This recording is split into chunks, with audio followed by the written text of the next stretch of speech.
is so strong. Like the Luna community, there are a lot of people who are like have built on it and like developing it, and the community around it, like it's so strong. And even if you're on Twitter and you see them, they're like, man, like it's like, I'm like, it was inspiring to me. I was inspired to see how people were handling it, people giving each other money, like you were like taken out completely, and I'm seeing like people who like were really like, yeah, like, you know, how much do you need? Like what? Like it was inspiring.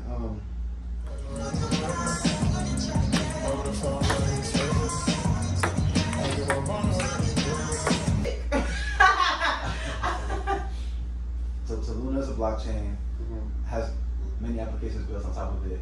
But what makes Luna unique is that it's connected to what's called stablecoin.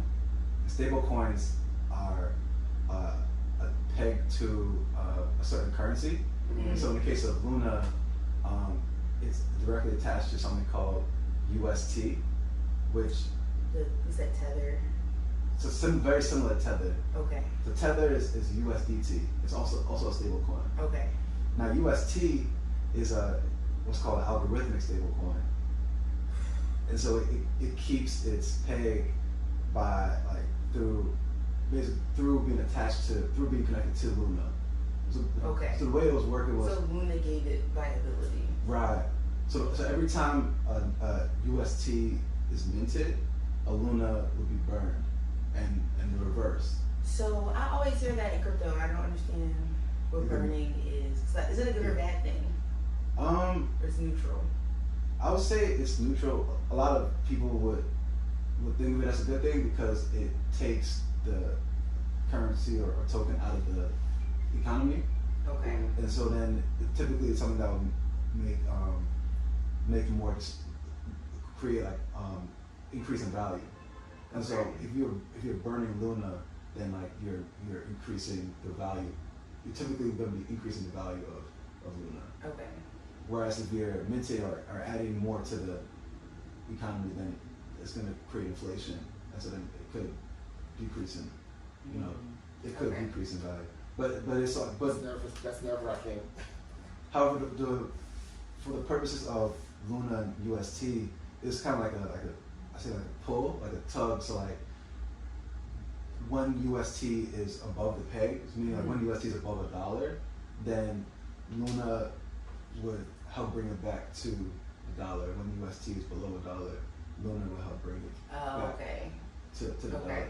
And so what happened a couple months ago is that the Luna organization that runs the blockchain, they decided to start collateralizing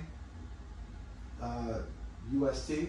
So they started backing it with Bitcoin.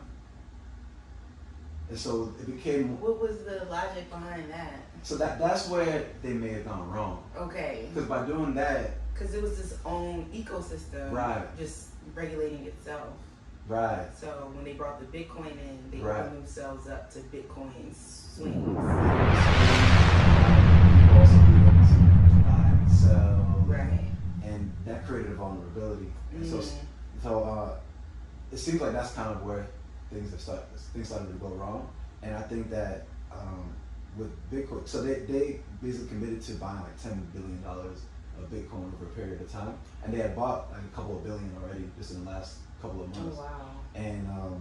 And so it's starting to become more like a Tether, a USDT, or like a USDC that had the central entity that's basically backing it, and so it's in some way defeating the purpose. But the reasoning behind it was that could UST keep its peg of $1 if the overall crypto market was, you know, going down aggressively or being more volatile than usual? So said no.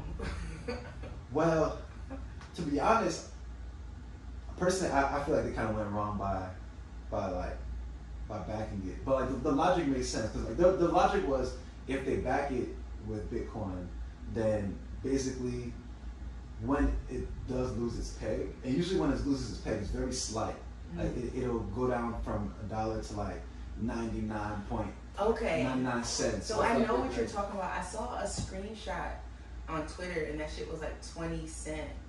And I was like, is this a joke? Because when I went to check, it was back to $1. Right. So how long was it at like that low? So it went from like $1 to like maybe 99 cents, 98 cents. And even at that, when it was like 96 cents, 97 cents, people were like, yo, what's going on? Yeah, it should never go below like 99 point something. And so then we saw it go like way down to 60 and went even lower than that. And then Luna, it's like the foundation, they call it the Luna Foundation. They started basically doing things to try to get it back to peg or try to like, do damage control. And unfortunately, it didn't work out. And there I say conspiracies around what exactly happened. Some people feel like it was like some of these bigger institutions were actually messing with the price. Right, in order to kill it. But $2 billion is a lot of money. And which is why $2 billion Bitcoin. Which is why backing it by Bitcoin created a vulnerability, because now there's like this actual central entity that's now kind of playing. There's a guy named Do Kwon who was Bitcoin. It's like the Korean Bitcoin.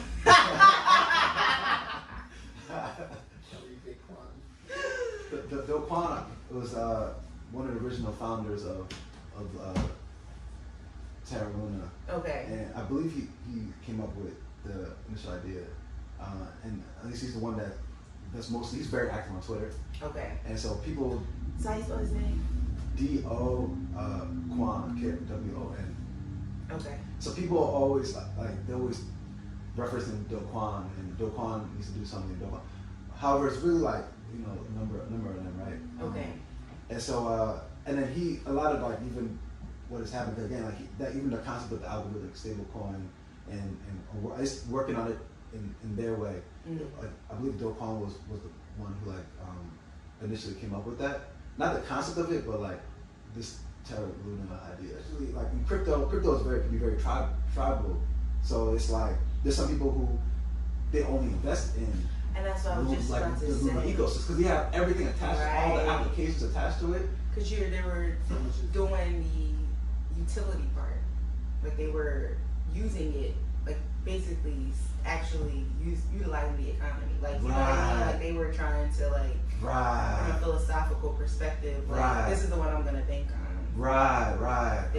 And then even beyond, they weren't diversifying because they were loyal. Yeah. That's I think people gotta get out that.